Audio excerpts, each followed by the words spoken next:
Bien, hermanos, buenos días. Buenos días también a las visitas que tenemos en esta mañana. Les saludo en el nombre del Señor Jesucristo. Y en esta mañana nosotros tenemos nuestro servicio evangelístico y yo les voy a pedir que por favor me acompañen con la copia de sus Biblias a la epístola del apóstol San Pablo a los Gálatas. Gálatas en el capítulo 3. Gálatas 3, y vamos a leer 11 versículos, desde el versículo 19 hasta el versículo 29. Gálatas capítulo 3, desde el versículo 19 hasta el versículo 29. Y la palabra del Señor dice de esta manera: entonces, ¿para qué sirve la ley? Fue añadida a causa de las transgresiones, hasta que viniese la simiente a quien fue hecha la promesa, y fue ordenada por medio de ángeles en manos de un mediador, y el mediador no lo es de uno solo, pero Dios es uno. Luego, ¿la ley es contraria a las promesas de Dios? En ninguna manera. Porque si la ley dada pudiera vivificar, la justicia fuera verdaderamente por la ley. Mas la Escritura lo encerró todo bajo pecado, para que la promesa que es por la fe en Jesucristo fuese dada a los creyentes. Pero antes que viniese la fe, estábamos confinados bajo la ley, encerrados para aquella fe que iba a ser revelada. De manera que la ley ha sido nuestro ayo para llevarnos a Cristo, a fin de que fuésemos justificados por la fe. Pero venida la fe, ya no estamos bajo ayo, pues todos sois hijos de Dios por la fe en Cristo Jesús. Porque todos los que habéis sido bautizados en Cristo, de Cristo estáis revestidos. Ya no hay judío ni griego, no hay esclavo ni libre, no hay varón ni mujer, porque todos vosotros sois uno en Cristo Jesús. Y si vosotros sois de Cristo, ciertamente el linaje de Abraham sois y herederos según la promesa. Bien, este es el texto de la palabra del Señor que nosotros con la ayuda del Espíritu Santo vamos a meditar y vamos a explicar en esta mañana. Cuando yo escuchaba que alguien hablaba acerca de la ley de Dios, lo primero que venía a mi pensamiento eran los 10 mandamientos. La ley de Dios yo siempre relacionaba a los 10 mandamientos que se encuentran registrados en el capítulo 20 del libro de Éxodo. Y nosotros pensábamos de que la ley de Dios, o la ley moral de Dios, los 10 mandamientos, era lo que Dios demandaba a cada persona para que esta persona pudiese ir al cielo. Y yo pienso que es igual en todos nosotros, los que alguna vez todavía no comprendíamos la enseñanza de las Escrituras. Nosotros creíamos que la ley de Dios, los 10 mandamientos, era el formato que Dios nos daba a cada uno de los seres humanos aquí en la tierra para que podamos nosotros alcanzar el cielo. Pero si nosotros abrimos las Escrituras en el Antiguo Testamento, por nuestra propia cuenta, nosotros vamos a observar que la ley de Dios no solamente son 10 mandamientos, sino que la ley de Dios incluye más de 630 mandamientos. Entre ley ceremonial, entre ley judicial y los 10 mandamientos que nosotros estamos viendo aquí. Y que esos 630 mandamientos fueron revelados, fueron entregados al pueblo de Israel por Cristo, por el Señor. Nunca he contado yo esos mandamientos, pero he leído en muchos comentaristas que es como yo les refiero. Son 630 mandamientos. Los 10 mandamientos, de los cuales quizás nosotros hemos escuchado hablar más, se conocen como la ley moral de Dios, como ya les había dicho, y ellos deben de ser observados de una manera perfecta por todos los seres que han nacido en esta tierra. En el Nuevo Testamento el Señor Jesucristo hizo una división de estos dos, o de esta ley moral en dos. Hizo una división que nosotros conocemos, una primera tabla que habla acerca de nuestras obligaciones para con Dios y una segunda tabla que habla acerca de nuestras obligaciones para con nuestro prójimo. De ahí es que el Señor dijo en Mateo 22, versículos del 36 al 40 que les leo, dice la Escritura: Maestro, ¿cuál es el gran mandamiento en la ley? Jesús le dijo: amarás al Señor tu Dios con todo tu corazón y con toda tu alma y con toda tu mente. Este es el primero y grande mandamiento. Y el segundo es semejante: amarás a tu prójimo como a ti mismo. De estos dos mandamientos dependen toda la ley y los profetas. Esa es la división que el Señor Jesucristo hace. ¿Cómo es que la ley moral se divide en obligaciones hacia Dios y obligaciones hacia el prójimo? Y nosotros tenemos que decir de que esta ley moral de Dios no ha sido la imaginación de Moisés. Tampoco ha sido un código escrito que se le ocurre a un grupo de personas en el pasado. Ellos no dijeron, pues vamos a hacernos una ley que tengamos que obedecer nosotros. Tampoco esta ley moral fue dada por un ángel. Un ángel no bajó del cielo y dijo: yo quisiera que escribamos aquí una ley moral para que las personas puedan tener una regla de conducta, para que las personas puedan conocer qué cosa es lo que le agrada a Dios. No. Si nosotros leemos la Escritura con mucho detenimiento, podemos ver de que esta ley moral, estos 10 mandamientos, fueron escritos por el mismo dedo de Dios. Por el mismo dedo de Dios. Y así lo dice Éxodo capítulo 31, versículo 18. Pero ¿qué cosa es lo que representan los 10 mandamientos dados por Dios? ¿Qué es lo que ellos nos traen? ¿Qué representan? Y ellos pues representan diferentes realidades. Y yo quisiera compartir esas realidades que representan la ley moral de Dios. En primer lugar, la ley moral de Dios nos enseña cómo es el carácter de Dios. Si nosotros leemos todos los mandamientos que yo les decía que están en el Antiguo Testamento, nosotros podemos observar de que la persona que ha dado estos 630 mandamientos es una persona que es santísima, una persona purísima, es alguien que es muy limpio, es una persona que es separada, es alguien que es diferente a nosotros, es alguien que no puede ser comparable con nada de lo que nosotros podamos encontrar aquí en la tierra, en ninguna persona, ni siquiera en la misma creación. Y esta ley primero tiene el propósito de enseñarnos una realidad, que Dios es santísimo, que Dios es puro, el Dios que está en los cielos, como dice la Escritura, y nosotros repetimos muchas veces cuando entonamos un himno, como lo dijo Isaías ahí en el capítulo 6 de su libro: Dios es santo, santo, santo. 3 veces repite. Este es un atributo de Dios que no ha sido repetido más que una sola vez, así de esta forma. No se dice que Dios es amor, amor y amor. No se dice que Él es omnipotente, omnipotente, omnipotente, sino se dice que Dios es santo, santo, santo. Y yo pienso que la intención de Dios es que nosotros pongamos mucha atención a ese atributo de su persona, a ese carácter de su persona. Y es que eso nos enseña que Él es santo, santo, santo. No solamente nos enseña que es santo, sino que también que así como Dios es inmutable, su ley también es inmutable. Esta ley moral que nosotros leemos no puede cambiar, porque Él no puede cambiar. Esta ley que nosotros leemos no puede ser adicionada nada a ella, porque cambiaría. Y tampoco puede ser quitado nada de ella, porque también cambiaría.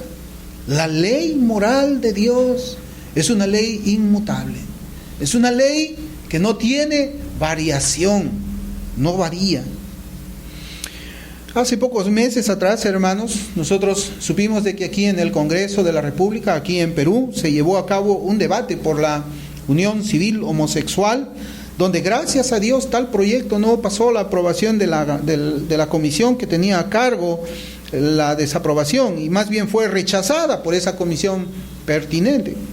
Pero algo que llamó mucho la atención en ese día, recuerdo, es que muchas personas, como periodistas, personas también que caminaban por las calles, congresistas, personas en general, es que ellos decían que nosotros los seres humanos no podemos vivir bajo tales mandamientos que están enseñados en la palabra de Dios.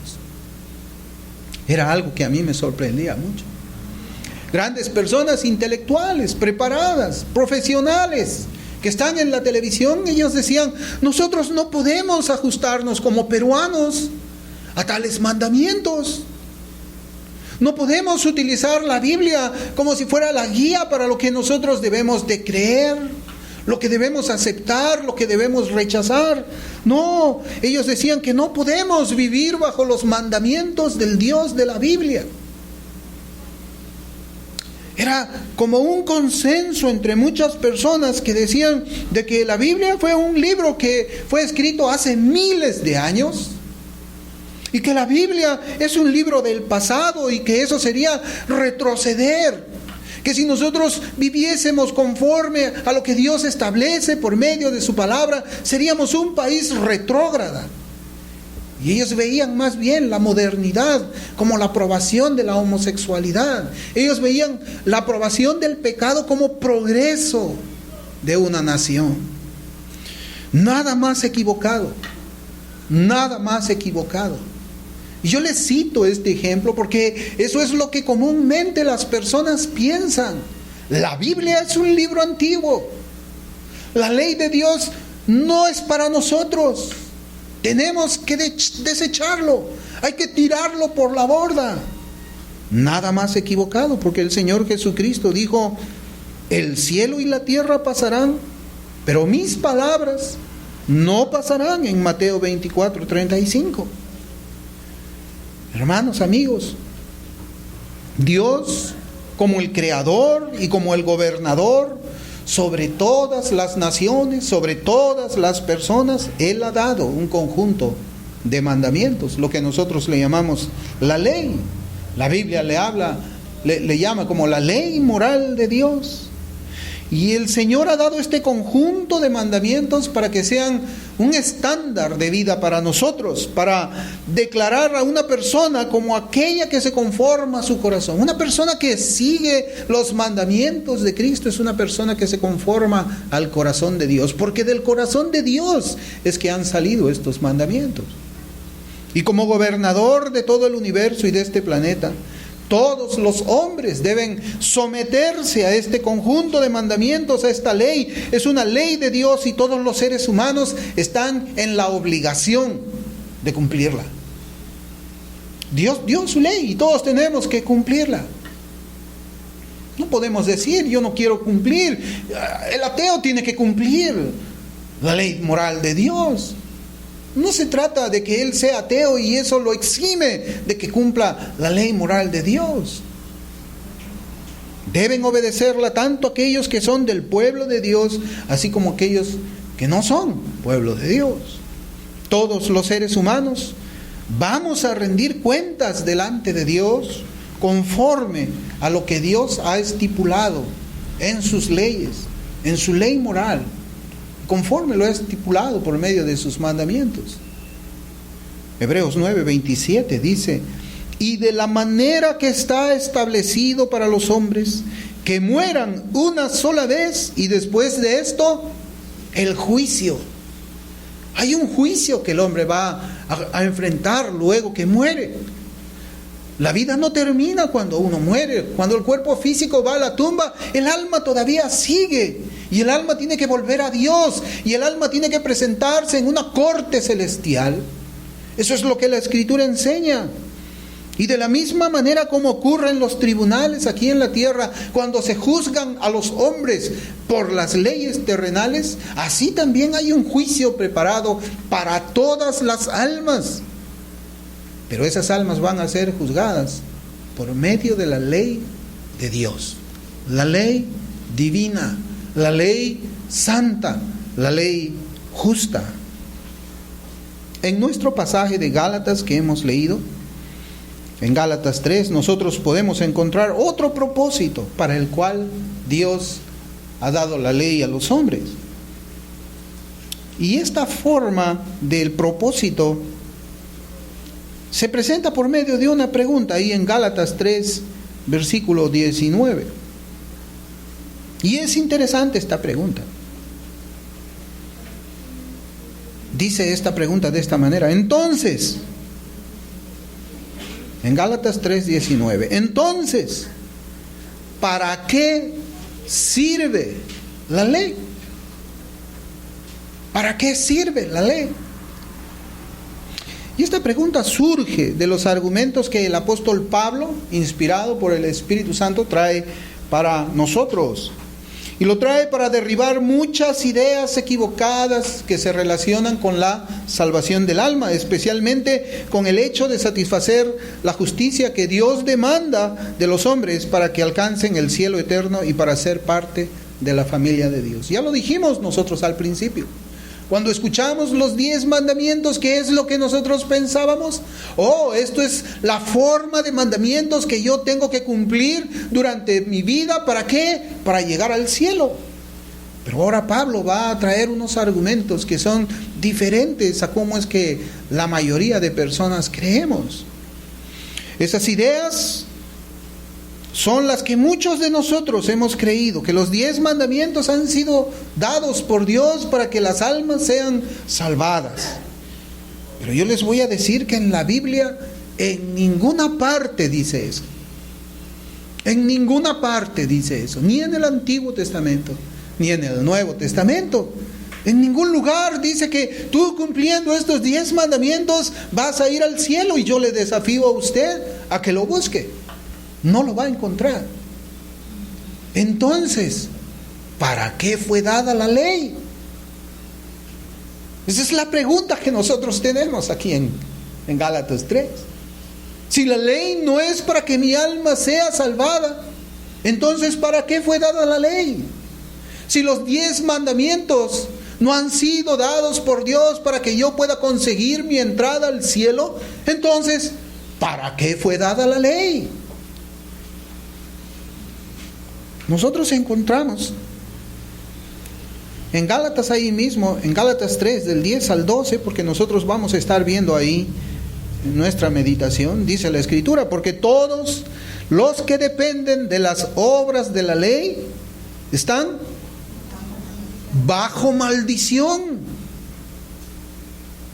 Pues escrito está: maldito todo aquel que no permaneciere en todas las cosas escritas en el libro de la ley para hacerlas. Y que por la ley ninguno se justifica para con Dios. Es evidente, porque el justo por la fe vivirá. Y la ley no es de fe, sino que dice: el que hiciere estas cosas vivirá por ellas. Qué interesante este versículo que nosotros leemos, el versículo 10, porque nosotros confiamos de que los 10 mandamientos nos van a llevar al cielo. Eso es lo que nos enseñaron a nosotros. Y posiblemente, bueno, yo vengo de una familia que es de tradición católica romana. En un tiempo mis padres me mandaron a hacer la primera comunión, y para hacer la primera comunión tuvo que ir un sacerdote, un cura muy viejito, a enseñarnos a nosotros, a catequizarnos para que podamos nosotros hacer la primera comunión. Y en esa primera comunión, en esa catequización que hacía este curita, él decía: tienes que guardar los 10 mandamientos para que vayas al cielo. ¿Acaso eso lo vemos en la Escritura? ¿Acaso cuando leemos aquí la palabra del Señor, que yo no la leía en ese tiempo, y posiblemente usted tampoco lea la palabra de Dios, aquí dice todo lo contrario? Aquí dice que más bien, si yo dependo de la ley, si yo dependo de la ley, de las obras de la ley, dice que yo estoy bajo maldición. Dice que yo estoy bajo maldición, porque escrito está: maldito todo aquel que no permaneciere en todas las cosas escritas en el libro de la ley para hacerlas. La Escritura los maldice. No les llama benditos. No dice bendito todo aquel que está confiando en cumplir los 10 mandamientos para alcanzar el cielo. No lo dice así. Nosotros cuando leemos estos versículos que se repiten en muchos otros pasajes de la Biblia, nuestro concepto que teníamos de la ley moral de Dios se desmorona. Se desmorona porque nosotros creíamos que teníamos que guardar los 10 mandamientos. Pero se desmorona, se cae a pedazos por el suelo.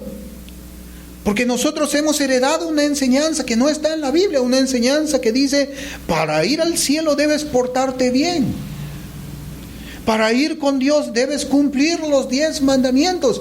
Pero aquí la Escritura dice, maldito el que confía su salvación en hacer los 10 mandamientos. Y es maldito. ¿Saben por qué es maldito? Porque no va a poder cumplirlo. Entonces nosotros tenemos que regresar a nuestra pregunta en Gálatas 3:19. Entonces, ¿para qué sirve la ley? Si la ley no me justifica, ¿para qué sirve?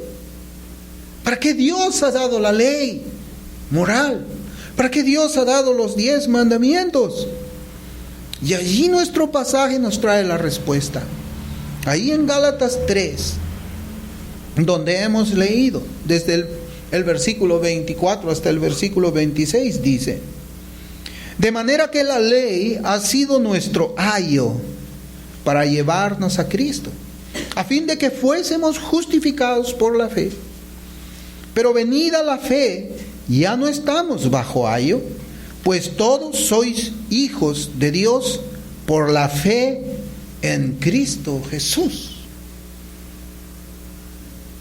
Bueno, ya hemos visto que Dios ha dado la ley moral para mostrar su carácter santo delante de todos los hombres. Que también Dios ha dado la ley moral como la regla de vida en la cual todos los hombres deben obedecer.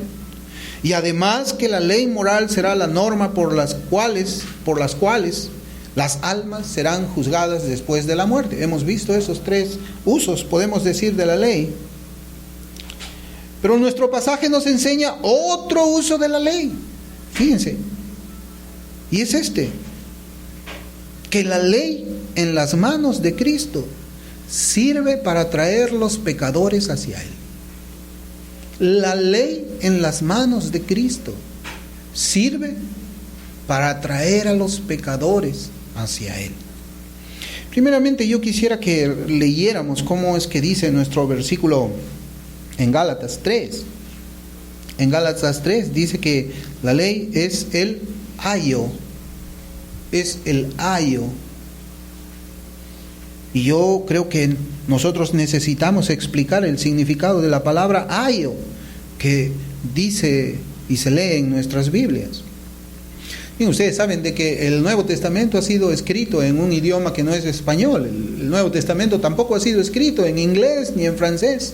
Ha sido escrito en una lengua un idioma que se llama griego koiné. Es una lengua muerta, así como el latín. Una lengua muerta es una lengua que ya no sufre cambios, sino está como está.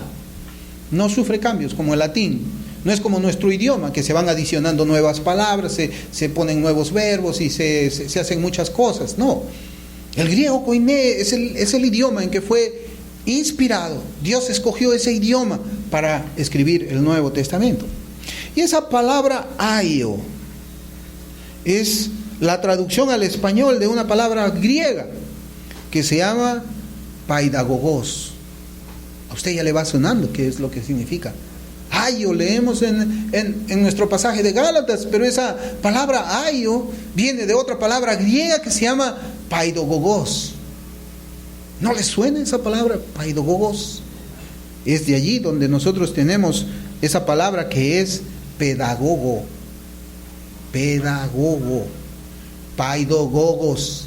En griego, pedagogo. Es como que la Escritura nos dijera, la ley es el pedagogo que te va a llevar a Cristo para ser justificado por la fe. Un pedagogo. ¿Qué es un pedagogo? Un pedagogo es un instructor de niños. Es un instructor de niños. Esta palabra, pedagogo, le vamos a llamar así para entenderla mejor, era utilizada para nombrar a los esclavos en aquel tiempo bíblico que tenían la tarea de llevar a los niños desde la casa hacia la escuela y desde la escuela hacia la casa. A un esclavo que tenía esa tarea se le conocía como pedagogo. El pedagogo tenía esa función.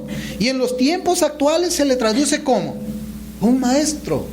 Un pedagogo es un maestro, un profesor de la escuela. Es también un educador, un pedagogo. Y la Escritura dice que la ley es un pedagogo, es un maestro. Este versículo nos dice pues que la ley es un maestro que lleva a los pecadores hacia Cristo, para que seamos declarados por Dios como justos por medio de la fe. Bien, la ley de Moisés tiene ciertas características.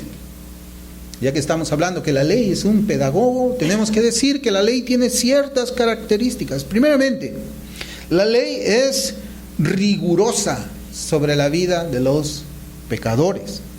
Por ella se nos dice qué es lo que cada persona tiene que hacer y qué es lo que cada ser humano no tiene que hacer. La ley también es rigurosa porque nos dice cuáles son las consecuencias de quebrantar el mandamiento de Dios, como dice Ezequiel 18, el alma que pecare, esa morirá, esa morirá. La ley nos dice que a los que quebrantan el mandamiento, la muerte eterna en el lago de fuego les espera. Por eso es que la ley es rigurosa. Sin embargo, la ley moral de Dios no contiene ninguna esperanza para los que quebrantan la ley de Dios. ¿Cómo se le dice en la Biblia a quienes quebrantan el mandamiento de Dios? Se les dice pecadores. El pecado es el quebrantamiento de la ley de Dios. Y nosotros encontramos que la ley moral no contiene ninguna esperanza para aquellos quienes han quebrado el mandamiento de Dios. Quienes no lo han obedecido, no existe una ley que ayude a aquellos que han roto alguno de esos mandamientos, aquellos que hayan ignorado el mandamiento, es decir, la ley moral no trae ninguna esperanza para los pecadores, no trae. La ley de Dios solamente trae condenación para el pecador y le demuestra su propia incapacidad para poder alcanzar la salvación de su alma por medio de intentar cumplirla. La ley moral de Dios no trae ningún remedio para el pecador, no lo trae. Solamente le muestra al hombre que es pecador. La ley está allí, la ley nos enseña, somos pecadores. Y yo creo que no necesitamos nosotros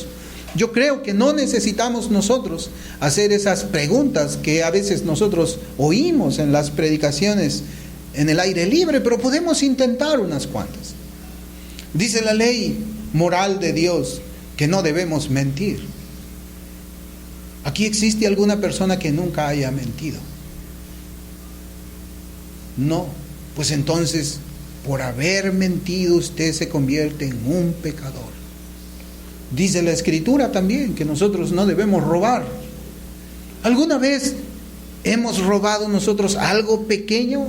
¿Hemos tomado algo que no nos pertenecía, que le pertenecía a otra persona? Pues eso nos hace también a nosotros quebrantador de la ley. ¿Existe en la ley alguna esperanza? No, no existe ninguna esperanza. Eso le convierte a la persona en pecador. Es un pecador. Pero ¿cómo es que la ley puede llevar a los pecadores hacia Cristo? ¿Cómo es eso? ¿Cómo es que la ley puede hacerlo? Bien, en primer lugar, ya lo dijimos, la ley expresa el estándar de Dios para todos los seres humanos. Y esa ley expresa también el estándar, la norma que Dios quiere, demanda como santo que es y como gobernador del universo que es. Dice la Escritura: sed pues vosotros perfectos, como vuestro Padre que está en los cielos es perfecto. Ese es otro mandamiento que nosotros encontramos en Mateo 5:48. Sed perfectos, así como vuestro Padre que está en los cielos es perfecto. Y este mandamiento implica que la persona debe guardar cada punto de la ley moral de una forma perfecta durante toda su vida, las 24 horas del día. Ese es el único camino a la perfección. Es la única manera en que nosotros no podemos quebrantar la ley, guardarla toda. Y así lo expresa la misma palabra de Dios. Por ejemplo, en Santiago 2:11 dice: porque el que dijo, no cometerás adulterio, también ha dicho, no matarás. Ahora bien, si no cometes adulterio, pero matas, ya te has hecho transgresor de la ley. Este pasaje nos enseña que no podemos ser selectivos, porque nosotros decimos, yo nunca he matado a nadie. Sí, pero has mentido. Es verdad, no mataste a nadie, pero has mentido. No, yo nunca he cometido asesinato. Sí, pero la Escritura dice en el mandamiento, honra a tu padre y a tu madre. Y tú le has faltado el respeto a tu padre y a tu madre. Es verdad, no mataste a nadie, pero igual eres pecador delante de Dios. No quebraste ese mandamiento, pero quebraste este, y cuando lo quebraste, quebraste la ley de Dios. Es como una cadena que nosotros usamos. Podemos tener una cadena de plata, podemos tener una cadena de oro, y esa cadena puede tener 200 eslabones, chiquitos, eslabones chiquitos. Y nosotros tenemos una cadena de 10 eslabones, 10 mandamientos. ¿Qué pasa cuando un eslabón se rompe de la cadena? ¿Qué decimos nosotros? ¿Decimos acaso se rompió un eslabón de mi cadena? ¿O decimos está rota mi cadena? Es igual. Es lo que este mandamiento expresa en Santiago 2:11. Es lo que el mandamiento expresa, porque guardaste un mandamiento, nunca lo cometiste, pero quebrantaste este otro.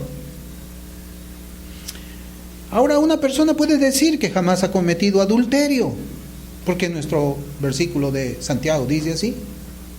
Bueno, yo nunca he cometido adulterio, yo nunca he matado a nadie. Pero bueno, no debemos avanzar tan rápido.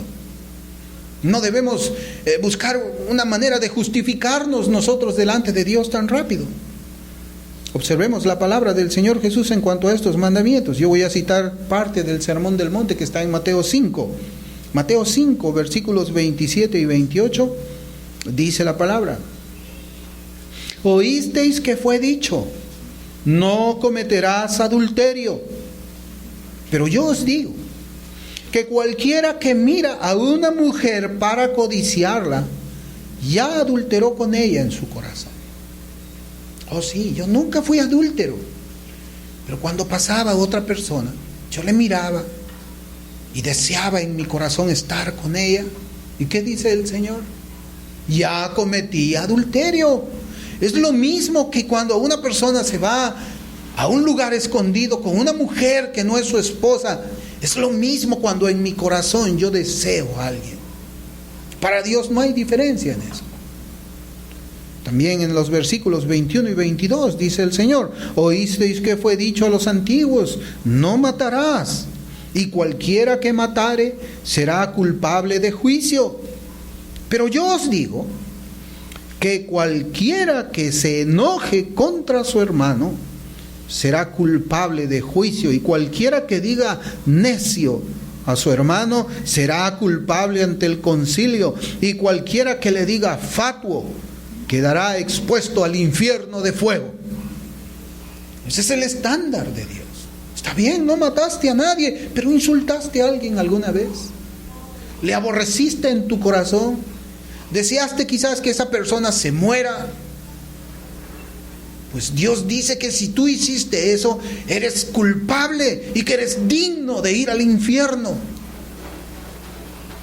Como vemos, la ley moral de Dios no solamente condena los actos pecaminosos, sino que la ley moral de Dios también condena los pensamientos pecaminosos. El estándar de Dios es: sed pues perfectos vosotros. Y Dios no admite nada menos. No admite nada menos Dios. Dios demanda una perfección que ningún ser humano sobre la tierra ha podido ni puede alcanzar. Y yo le quiero decir, no importa lo que nosotros pensemos de nosotros mismos.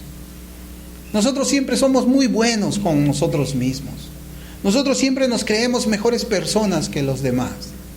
Tenemos un alto valor de nosotros mismos. No debemos hacer así. Nosotros decimos, nunca le he hecho daño a nadie. Pero la Biblia también nos advierte acerca de estos pensamientos. El Proverbio 14:12 dice, hay camino que al hombre le parece derecho, pero su fin es camino de muerte. ¿Cómo es que Dios conoce el pensamiento de los hombres? Que siempre van a justificarse y ellos van a decir, no, pero mi camino está derecho, es un camino que está yendo al cielo, yo no le hago daño a nadie, yo no soy una mala persona. Sí, pero eso es en tu propia opinión. Y si nosotros creemos que esa es la forma de llegar al cielo, estamos diciendo, Dios, tú eres mentiroso. Tú mientes. Las Sagradas Escrituras lo dicen de esta manera, en Romanos 3:23, dice, por cuanto todos pecaron y están destituidos de la gloria de Dios. Por cuanto todos pecaron y están destituidos de la gloria de Dios. Todos pecaron. Pecaron los ricos y también pecaron los pobres. Pecaron los adultos y también pecaron los jóvenes. Pecaron los instruidos y también pecaron los ignorantes. Pecaron los hombres y también pecaron las mujeres. Pecaron los judíos y también pecaron los paganos. Pecaron los pobladores de los países del primer orden y también pecaron los pobladores de los países tercermundistas. Pecaron los blancos y también pecaron los hispanos. Todos pecaron y todos están destituidos de la gloria de Dios. No hay escape. No hay salida. Nadie puede decir, yo no he cometido pecado. No, todos pecaron y todos están destituidos de la gloria de Dios.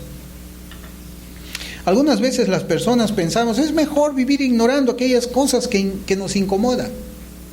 Es mejor no seguir escuchando lo que ese predicador dice, porque ese predicador está atacando mi autoestima, mi valor propio. Siento que no me gusta lo que él está predicando y es mejor ignorar lo que él está diciendo. Quizás si lo ignoro me llego a olvidar de eso y puedo seguir mi vida tranquila. Pero los que actuamos de esa manera en realidad solamente conseguimos una paz falsa, una paz mentirosa, la cual no es necesaria porque el remedio para nuestras almas no se encuentra en la ley. No se encuentra en la ley, ella no ha salvado a nadie y la ley tampoco salvará a nadie. El propósito de la ley es revelar la santidad de Dios y la pecaminosidad del ser humano. Ese es el propósito de la ley. El propósito de la ley es demostrar que todos hemos pecado y que todos estamos destituidos de la gloria de Dios. Es decir, estamos destituidos del cielo, rumbo a la eternidad en el infierno. Ese es el propósito de la ley. No es salvarte. No es salvarte. El propósito de la ley es encerrar a todos bajo la condenación justa de Dios. Pues todos pecamos contra Él por medio de nuestros actos. Y también todos pecamos contra Él por medio de nuestros pensamientos. Por medio de desobedecer lo que deberíamos haber obedecido de una forma práctica y en nuestro corazón durante toda nuestra vida.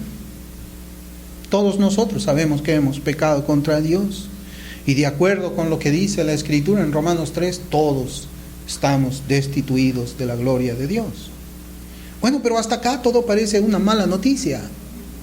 Hasta acá todo parece un mensaje muy pesado, de malas noticias. Es un mensaje que no hay esperanza, pero en nuestro versículo que hemos leído nosotros encontramos ahí la esperanza para el pecador. Si todos nosotros en este momento hemos coincidido en que somos pecadores, hay esperanza, porque Dios no nos va a dejar así. En Gálatas 3, versículos del 22 al 29.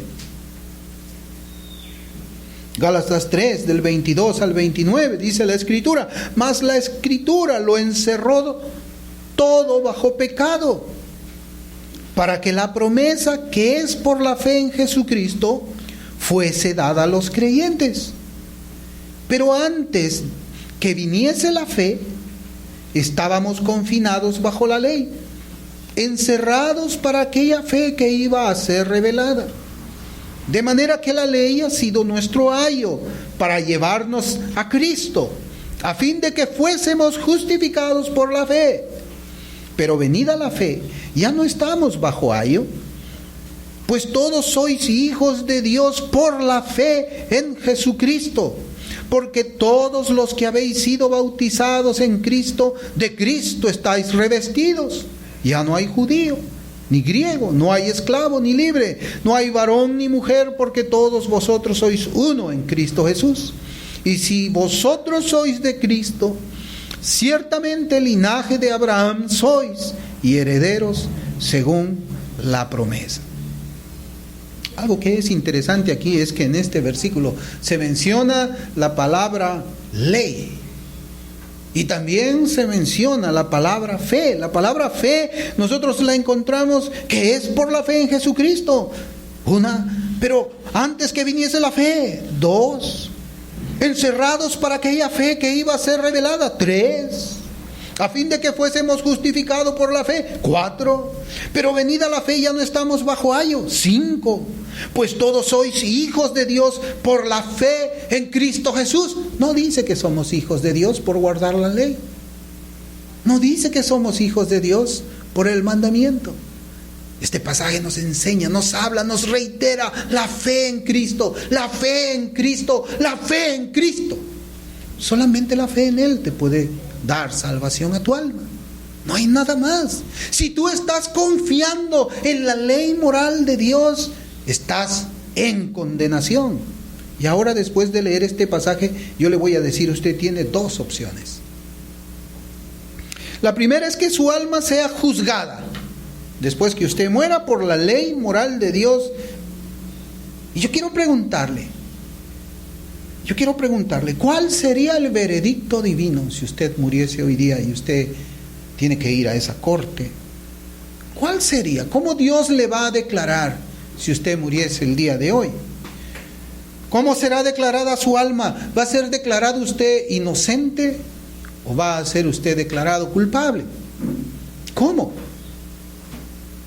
Esa es la primera ley, esa es la primera opción. La opción para los que pretenden guardar la ley, pretenden guardar las obras de la ley como una manera de alcanzar el cielo. Pues a usted le digo, ¿cómo? Aquellas personas que dicen tengo que hacer esto, no tengo que hacer esto y tengo que seguir este mandamiento. Esa es la primera opción. Conseguir la salvación en sus fuerzas, en su carne, en su poder. La segunda es que usted sea declarado justo por la fe en Jesucristo, por confiar en Cristo. La ley moral de Dios dice que usted es culpable, usted debe reconocer que ha pecado contra un Dios infinito. Ese es el propósito de la ley, que usted entienda que es culpable, pero también que usted pueda ver la cruz, para que usted vea la cruz, para que ese pecado que usted ha visto en su propia naturaleza le avergüence. Usted necesita sentirse avergonzado. Usted necesita decir, he pecado contra este Dios santo. Mi corazón es malo. Mi corazón es perverso. Mi corazón es inclinado al mal. Señor, no puedo guardar tu ley. No puedo, esa ley que tú enseñas ahí en tu santa palabra es difícil guardar, Señor. Reconozco que soy un pecador. Y luego arrepentirse. Llorar por su pecado, afligirse por su pecado, dolerse por su pecado, por haber pecado con un Dios bueno, contra un Dios santo, contra un Dios que nos ha dado bienes. Es más, usted está aquí hoy día por la gracia de Cristo, por su providencia. ¿No es Dios bueno para que usted pueda escuchar la palabra de Él? Escuchar cómo es que los pecadores son justificados. ¿Qué más bondad podemos esperar de este Dios? Arrepiéntase de su pecado. Debe arrepentirse y abandonar la idea de ganar el cielo por sus propios medios. Ahí en Gálatas capítulo 2, versículo 21 dice: no desecho la gracia de Dios, pues si por la ley fuese la justicia, entonces por demás murió Cristo. Si por sus obras usted puede alcanzar el cielo, entonces ¿para qué Cristo fue a la cruz? Véalo al Señor, arrepiéntase de su maldad, vuélvase de su pecado. Porque es mejor morir en un pecado cuando tiene usted la oportunidad de recibir la gracia, la misericordia, el amor de Dios. ¿Por qué escoger el infierno cuando Dios te regala el cielo? ¿Por qué? ¿Por qué morir en el pecado cuando la vida se te ofrece en este día? ¿Por qué desechar el amor de Dios que puso a su Cristo en una cruz? No hay ninguna razón, ¿verdad? No es inteligente, no es razonable. Al contrario, es necio despreciar la salvación de Cristo. Desecha la ley como una forma de ganarte el cielo. Arrepiéntete de tus pecados y cree en el Señor Jesucristo como tu Salvador y tu Señor. Vamos a orar. Amado Padre, te damos gracias por tu palabra. Señor, que sea bendecida tu palabra, Señor, en la vida de quienes han estado escuchando este mensaje. Sean niños, sean viejos, sean hombres, sean mujeres, sean ricos, sean pobres, sean iletrados, sean profesionales. Todos están bajo pecado, Señor. Pero tú has provisto el camino y la vida. Yo soy el camino, la verdad y la vida, dijo el Señor. Nadie puede venir al Padre sino por mí. Así fueron tus palabras, amado Señor. Que en esta mañana también, Señor, tu Espíritu Santo pueda convencer de pecado a quienes han escuchado este mensaje y busquen arrepentirse con dolor, Señor. Gracias. En el nombre de Jesús. Amén.